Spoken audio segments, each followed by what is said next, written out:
Cigarette پینے پر آیت اللہ سیستانی کا فتویٰ۔ اللہم صل علی محمد وآل محمد۔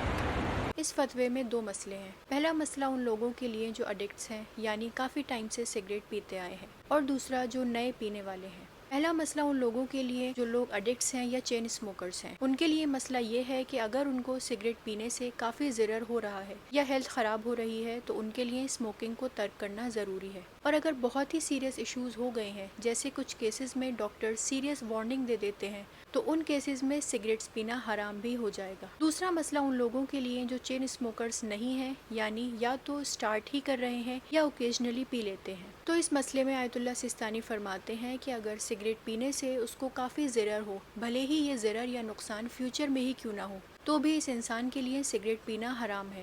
لیکن اگر کوئی انسان کبھی کبھار ایک دو سگریٹ پی لیتا ہے اور اس کو لت بھی نہیں لگے گی، تو پھر اس کے لیے سگریٹ پینا جائز ہے۔ یعنی ان شارٹ سمپل سا مسئلہ یہ ہے کہ ہر انسان کو خود دیکھنا ہے کہ اگر آپ کو یقین ہے کہ میرے سگریٹ پینے سے مجھے کافی نقصان ہوگا، بھلے ہی فیوچر میں یا کچھ ٹائم بعد ہو، تو پھر آپ کے لیے سگریٹ پینا کلیئر کٹ حرام ہے۔ یا اگر صرف ظن بھی ہے تب بھی حرام ہے۔ ظن یعنی 51% سے لے کر 97 to 98% تک اگر آپ کو لگتا ہے کہ نقصان ہوگا تب بھی حرام ہے۔ لیکن اگر آپ کو یہ اطمینان ہے کہ میں اتنے کم سگریٹ پیوں گا کہ مجھے کوئی نقصان ہوگا ہی نہیں، تو پھر اس کیس میں پینا جائز ہے۔ یعنی بہت زیادہ اگر کوئی نہ پیے یا بہت زیادہ نقصان نہ ہو تو پھر نارمل سگریٹ کا پینا جائز ہے۔ لیکن یہ مسئلہ صرف نارمل ٹوبیکو والی سگریٹ کا ہے۔ کوئی یہ نہ سوچے کہ یہ مسئلہ ویڈ، گانجا یا اسی طرح کے اور نشے والی چیزوں کا بھی ہے، کیونکہ نشے کی چیز کا صرف ایک کش لینا بھی حرام ہے، بھلے ہی اس سے آپ کو نشہ نہ بھی ہو۔